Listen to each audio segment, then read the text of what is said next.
Friends, ఇటువంటి videos ని compulsory అందరికి షేర్ చేయాలి. మెయిన్ గా మీ పిల్లలకి కంపల్సరీ ఇటువంటి మోటివేషనల్ అండ్ ఇన్స్పిరేషనల్ వీడియోస్ ని కంపల్సరీ చూపించాలి. ఆకాశమంతా ఎత్తైన కలలు కనాలి, వాటిని సాకారం చేసుకోవాలి అని మన దిగవంత మన మాజీ రాష్ట్రపతి అబ్దుల్ కలాం గారు చెప్పారు. ఆయన మాటలను అక్షరాలా నిజం చేశాడు అబ్దుల్ అలీం అనే యువకుడు. అంతేకాదు లక్షలాది మందికి ఇప్పుడు ఆయన ప్రేరణగా మారాడు. తమిళనాడుకు చెందిన అబ్దుల్ అలీం తాజాగా లింక్డ్ఇన్ లో తన ఎమోషనల్ జర్నీ గురించి పోస్ట్ చేశాడు. ఆయన ఏం చెప్పాడంటే 2013లో ఆ సంవత్సరంలో నా దగ్గర 1000 రూపాయలు మాత్రమే ఉన్నాయి. ఇంటి నుంచి బయటికి వచ్చినప్పుడు అందులో 800 రూపాయలు ట్రైన్ టికెట్ ఖర్చయింది. ఆ తర్వాత 2 నెలలు రోడ్లపై తిరిగాను. ఫైనల్ గా సెక్యూరిటీ గార్డ్ గా చేరాను. ఓ రోజు ఆ కంపెనీలోని సీనియర్ అధికారి నా వివరాలు అడిగారు. నేను చెప్పాను. నా స్టడీస్ గురించి అడిగారు. స్కూల్ డేస్ లో HTML నేర్చుకున్నాను అని చెప్పారు. అలా చిన్నగా ఈ కోర్సు గురించి నేర్చుకున్నాను. రోజు 12 గంటల పాటు సెక్యూరిటీగా పనిచేసి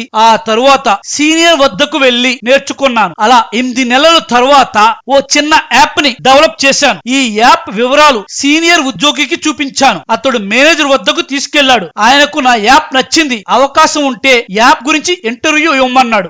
అప్పుడు నేను కాలేజీకి వెళ్ళలేదు, 10th వరకు చదువుకున్నాను అని చెప్పాను. వెంటనే Zoho company manager college degree అవసరం లేదని స్కిల్స్ అవసరం అని తెలిపారు. ఆ తర్వాత ఇంటర్వ్యూ ఇచ్చాను, అందులో పాస్ అయ్యాను. ఇప్పుడు అదే కంపెనీలో సాఫ్ట్వేర్ డెవలప్మెంట్ ఇంజనీర్ గా ఎదిగాను. నాకు సహకరించిన సీనియర్ ఉద్యోగి సిబి అలెక్సిస్ అండ్ జోహో కంపెనీకి ధన్యవాదాలు అని అహ్మద్ అలీం లింక్డ్ఇన్ లో ఎమోషనల్ పోస్ట్ పెట్టాడు. ఫ్రెండ్స్, దీన్ని బట్టి మనకేమర్థమవుతుందంటే మనిషికి చదువు కన్నా టాలెంట్ స్కిల్స్ అనేది చాలా ఇంపార్టెంట్. మీ పిల్లల్ని కూడా అదే రకంగా మోటివేట్ చేయండి. ఫస్ట్ స్కిల్స్ డెవలప్ చేయండి పిల్లలకి. ఒక మధ్యతరగతి కుటుంబానికి చెందిన విద్యార్థిగా నీ స్టోరీ నాకు నిజంగా స్ఫూర్తినిచ్చింది, నాకు ఆశ కలిగించింది. Super, really hats up to you.